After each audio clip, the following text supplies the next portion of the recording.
حدیث نبوی میں ایک اور بات بھی آئی ہے کہ اگر کسی نے اپنا وزن اچھائیوں کا، نیکیوں کا وزن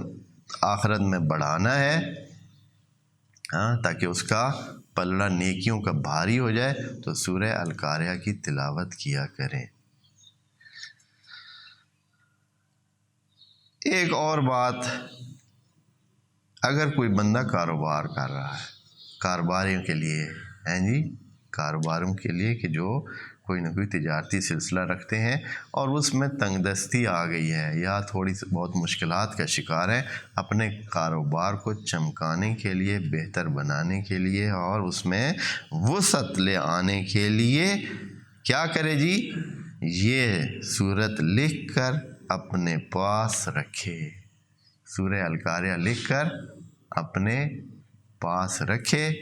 انشاءاللہ اس کے کام میں، کاروبار میں برکت ہوگی۔